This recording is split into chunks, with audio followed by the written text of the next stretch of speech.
Welcome to our show Health and Wellness, Myths and Facts. I'm Ambika Singh Kama. A few weeks back, it seemed that the COVID pandemic was in its last stages and we were hopeful that it will end soon. But the emergence of Omicron has thrown all our projections of 2022 into disarray. Even though we have a variant which causes a mild infection, it can affect the vulnerable and the unvaccinated population. Due to Omicron's high rate of transmission and danger to unvaccinated and unboosted people, hospitalizations could rise dramatically in the coming months. People with chronic diseases should be more careful about the management of their conditions during this phase. Chronic diseases are the major cause of death and disability worldwide. The total number of people dying from chronic diseases is double that of all infectious diseases. The two most common and leading causes of death are diabetes and heart disease. Altered lifestyle is a common risk factor in all major chronic diseases. With the pandemic, chronic diseases are on the rise. Social media use has increased in emerging and developing nations in recent years, and people may get misguided due to medically incorrect and unverified content. Expert advice will help our viewers get medically correct information and act accordingly. Let me introduce our guests to you. We have with us Dr. Akshata D Agnihotri, MBBS, MD, C-Diab, Diabetologist, Clinic, D-Care, Thane, and Dr. Mahesh K Shah, MBBS, MD, General Medicine, DM Cardiology, Interventional Cardiologist, Bharatiya Arogya Nidhi Hospital, Mumbai. Thank you so much, doctors, for joining us today on this very important issue. Dr. Agnihotri, I would like to start with you here. With India witnessing a super surge in COVID cases led by Omicron, people are now rushing to hospitals and healthcare providers asking for a dose of monoclonal antibody cocktail therapy. What really is this therapy, and will it really be useful against Omicron? Okay. First of all, hello everyone. I'll start with the question, what is this therapy exactly?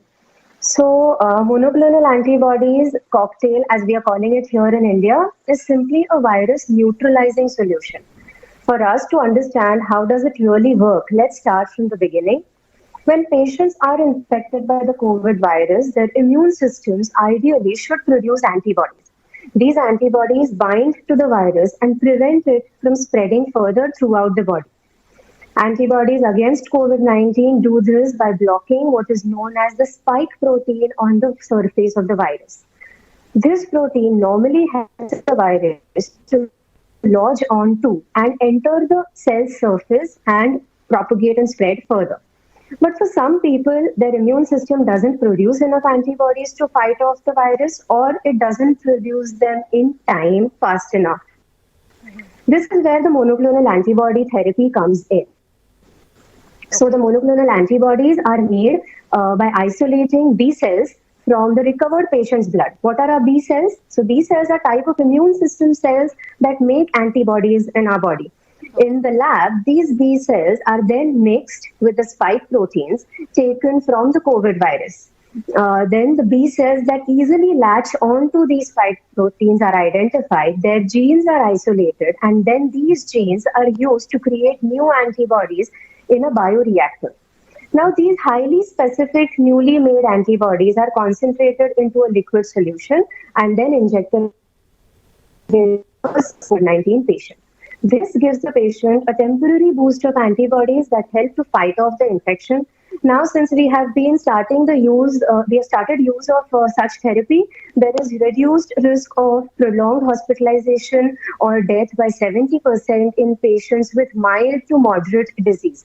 Who is eligible for this therapy, we can say? Obviously, SARS-CoV-2 positive patients, that is COVID-19 positive patients, who have less than 10 days of symptoms, who do not really need hospitalization but are at the high risk of progression, that is, who are with comorbidities like diabetes, hypertension, heart disease, or are pregnant, are elderly in age, or are immunocompromised.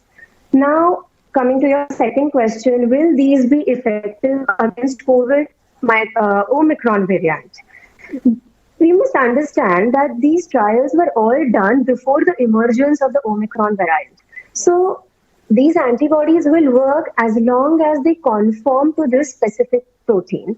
If there is a change in the spike protein, like we have seen that the virus has mutated to Omicron, these neutralizing antibodies will not bind and therefore they will not neutralize. So the problem is, since the virus is mutated to a degree, to that a specific part of it to which the antibody was binding to has changed. So Sure. we have lost the coating, Yeah. So, probably the effectiveness of the coating, we can say. So okay. today we have available many antibodies in the world actually, but out of them a few are being studied if they are can be used in Omicron. But we are still a long way, I Yeah, think, of to course. reach Like there. like you Hopefully rightly soon. said, Dr. Agnihotri, the studies are going on, but you really explained it well that it'll be more effective to a weakened immune system. Dr. Shah, as experts are saying, Omicron is a milder infection compared to other variants of the coronavirus. Of course, not letting our guards down, that's critical. Then is there really a pressing need for Molnupiravir, the treatment, or are medicines for symptomatic relief enough? What is your say on that? Well, just like antibodies, we have antiviral therapies. Some of them we initially started with favipiravir, that was a combination of drugs which were used for other viral diseases, but it was found that they had some modest effect on the COVID-19 virus. And in the emergency situation, that was being used without a great benefit. Molnupiravir is another molecule in similar range, which theoretically it is supposed to kill the virus. So if it kills the virus in your respiratory tract, reduces the number of viral particles, the balanced viral particles, your immune system can take care more effectively. That is the theory. Okay. Unfortunately, molnupiravir has not found to be a super drug to kill practically all types of COVID-19. Even for Delta virus, it was not that effective, and hence there is a controversy. Okay. Center has not put molnupiravir in the schedule of how to manage the cases, while Maharashtra government, if you see, they are suggesting it should be used, and there are a lot of controversies whether it can be used or not. Okay. If it has to be used, it should be used within first 3 to 5 days of the onset of symptoms, because that is the time when virus is maximally replicating and you can really help the patient. Okay. 7 days after the onset of symptoms, subsequently you have post-viral immunological phase where neither antibodies nor antiviral therapies like molnupiravir are likely to be effective. Having said that, there are certain group of patients who are at a very high risk of developing complications, like patients with diabetes, patients with blood pressure, patients with background heart disease, particularly heart failure patients, and the patients who are immunocompromised. Either they have a immunocompromised diseases or they are using immunosuppressive drugs for a variety of reasons. These are the groups of patients where consequences of the COVID-19, whether it is Delta or Omicron, are very high. And in this group of patients, with a wishful thinking, we do give them molnupiravir.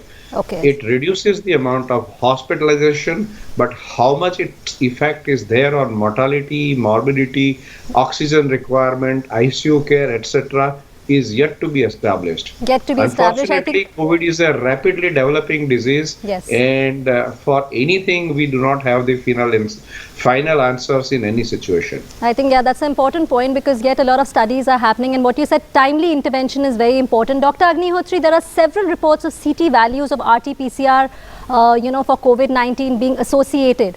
Can you tell us the importance of these, of CT value? How is it associated? Is it really associated with disease severity and infectivity? There are also reports that the CT value should not be used as a reference, of COVID severity. So can you help us clear this misconception? Because a lot of people say high, low, so there's a lot of confusion. Please help us out with that. Yeah. So the reason for this misconception, or rather confusion, I'll say, is that there is something called as a CT value, and there is something else that is called as a CT score. So I'll explain both the concepts very briefly, as much as in clarity that I can. So CT value means the cycle threshold value. It basically refers to the number of cycles in an RT-PCR test, or an RT-PCR assay as we call it, needed to amplify the viral RNA to reach the detectable level. So basically the CT value determines the viral load in the given sample. Okay. The given sample is run for testing in cycles, one after the other, until the cycle in which the virus is isolated. Hence, the higher the number of cycles needed to isolate the virus, the lesser is the viral load, right? So, severity of the COVID infection, though, in a person depends on the host or the patient's immune response. So the patients who have a good host immune response, even if their CT value, that is the cycle threshold value, is 17 or maybe even less, or 15 or 12, the patient will overcome the illness very quickly. Also, but our patients who have a poor host response and their CT value is maybe 30, which is better, so the viral load is lesser. But in such patients who have a poor host response may have difficulty in recovering from the viral infection. Okay. Now, the CT value is dependent on various factors, so it depends on the sample that is taken, whether it's a throat swab, nose swab, the technician details, whether it is rightly taken or not, stored rightly or not, processed after how long. So for us, the importance of the CT value is only to decide whether the sample is negative or positive. Now, Okay. as I said, the confusion is because there is something else other CT also score, that is called yeah. as the CT score. Yeah, I think So the that CT score is actually the CT. yeah, I think you've explained that really well, that they're both different terms in, I mean, when you're explaining the CT value and CT score. I think you've really explained that well, Dr. Agnihotri. Dr. Shah, if I could ask you, what extra precautions should people with heart disease and other comorbid conditions take to prevent Omicron? Should they do some precautionary tests before? Well, though we know that patients who have a pre-existing heart conditions, they have a higher chance of complications, hospitalization, oxygen need, ICU care, mortality, etc. But there is nothing very specific they can do to prevent the infection. The general rules of preventing the infection, preventing the exposure, of using good quality masks in a better way. When I see people wearing surgical mask or a cloth mask, they are going to be highly ineffective with an Omicron variant which can infect you very rapidly even with a small dose of virus. So all heart patients, I would suggest that they should use N95 mask, and it should be kept well fitting. One should not keep on removing the mask every time you want to talk to someone, and that is something which is very important. That is the best way to prevent Omicron infection in patients with heart disease. But on top of that, you can do certain specific things like heart disease patients who are uncontrolled. And unfortunately, hardly 20% of the heart disease patients are at target values of their blood sugar, their blood pressure, their heart failure medicines, their cholesterol medicines, their blood thinner medicines, etc. And those are the people who are poorly controlled normally, they have a higher risk. Okay. So what they should do is to keep all parameters under control, contact their clinicians on a regular basis as per his advice, and keep all parameters under control. Okay. What I have seen is those patients who are coming regularly and they are regularly on antiplatelets medicines and on their statin medicines, on their angiotensin receptor blocker group of medicines, they have the least chance of complications, which is not much different from the normal population. Sure. So it's very important that parameters are kept under control, under the guidance of their regular clinician. So on that note, thank you for explaining that really well. On that note, I think again it's very important for all of us to understand that we mask up well, wear the right masks and wear them properly. I think that's really important. So we're going to be taking a short break. We'll be right back.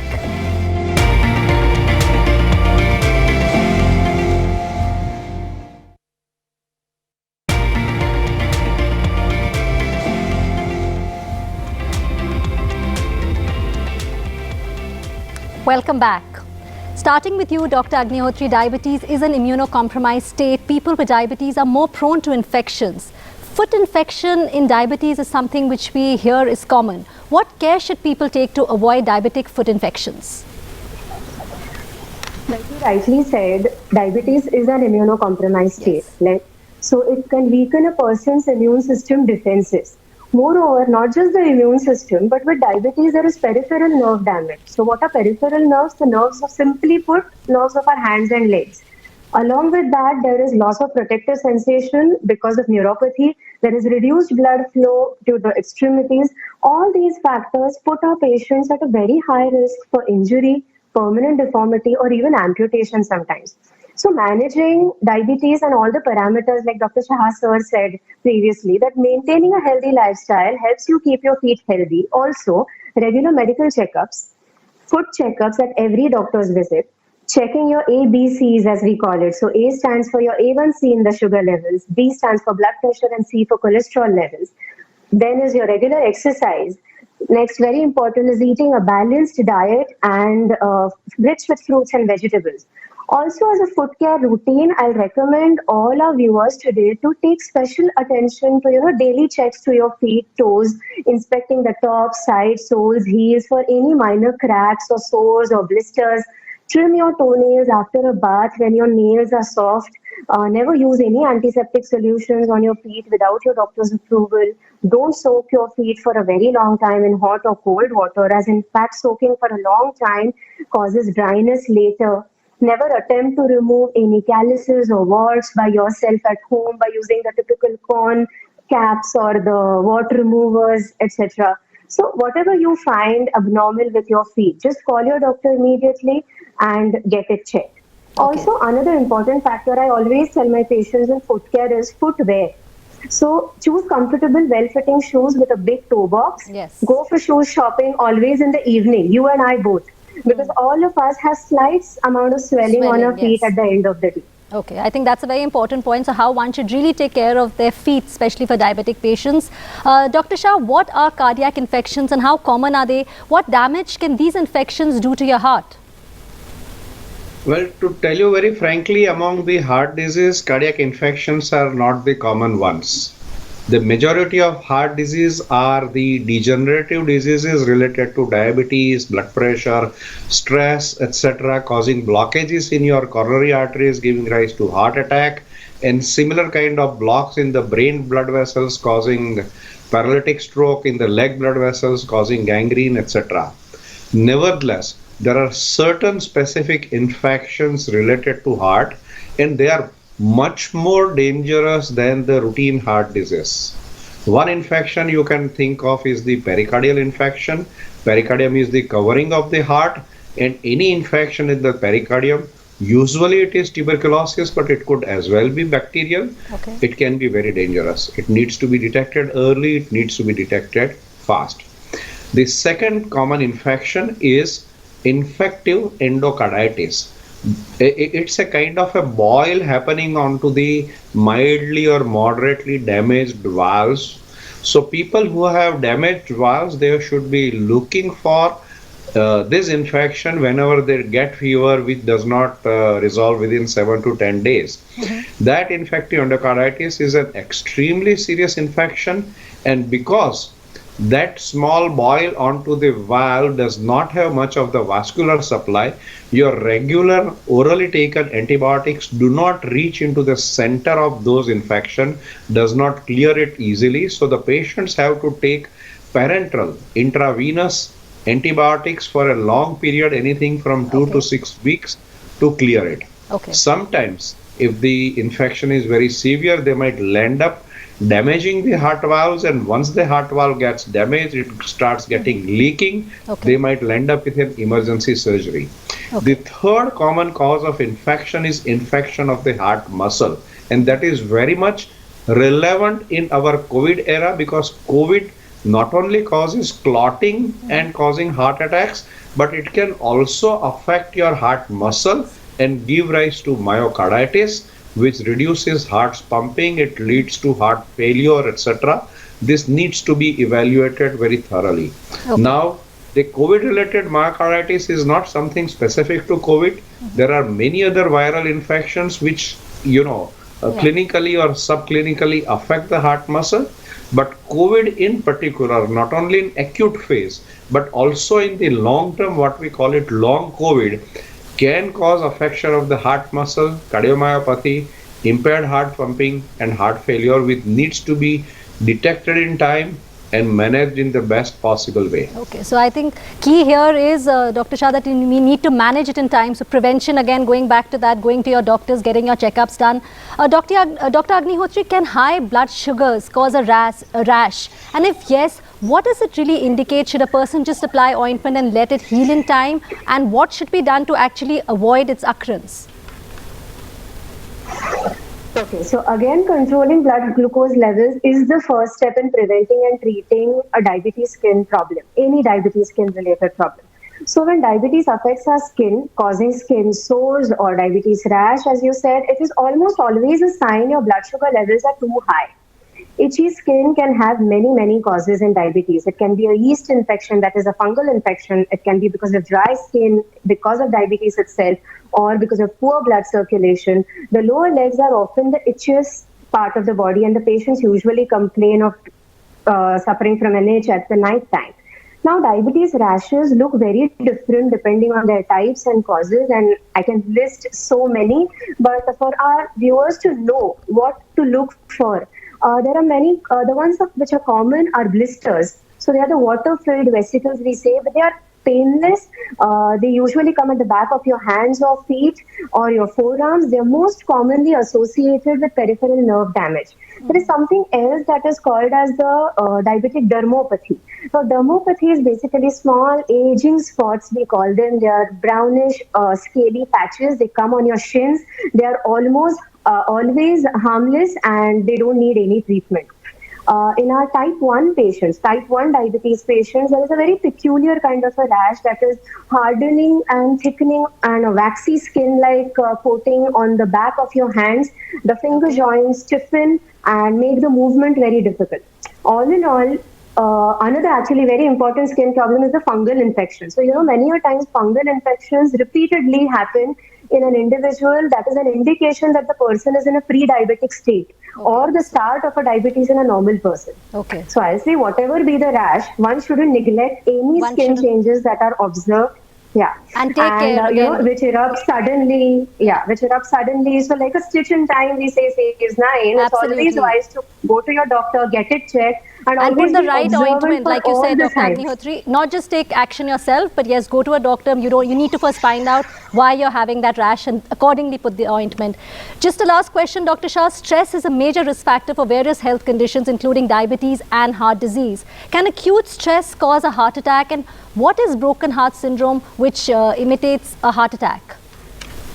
Well, very well said. Chronic repetitive stress gives rise to many degenerative conditions like diabetes, blood pressure, and all its kind of consequences like heart attack, stroke, etc. But an acute severe stress is known to precipitate heart attacks as well as paralytic stroke by rupturing the plaques. If somebody has the atherosclerotic plaques or the cholesterol accumulation inside the blood vessels, and if that plaque is unstable, if it is inflamed, if it is soft, what happens during stressful situation is your sympathetic drive goes up, your adrenaline level goes up, that increases the heart rate and blood pressure, and that increased heart rate and blood pressure can cause rupture of the plaque, giving rise to clotting at that particular situation, at that particular location, which within minutes gives rise to heart attack or paralytic stroke. Having said that, and now that acute stress could be anything. It could be a small accident on the road, or it could be a small fight with somebody, or you are agitated for any reason. Even in sleep apnea, during sleep, when you have an obstruction to the respiration, your oxygen level drops. It becomes a stressful situation, sympathetic drive goes up, and person can get a heart attack.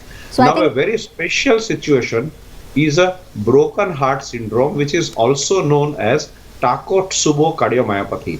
An extreme amount of stress in a predisposed person, it causes very severe constriction of the blood vessels, so much so that it reduces blood supply to a particular area of heart, and that area of the heart balloons up. The presentation is classical like any heart attack. ECG is inseparable from a heart attack. Only when you do an angiography, you find out that the blood vessels are normal. Okay. There is Yeah. no other reason for heart attack. Combined with clinical situation, it can tell you that that's a broken heart syndrome. Okay, no, thank you so much, Lucky- Dr. Shah, for explaining us that really well. I think it's important that we all learn to manage stress really well. I think the bottom line is that. Thank you so much, Dr. Agnihotri and Dr. Shah, for joining us today and explaining us all these things, whether it was confusions or misconceptions. Thank you all so much for watching.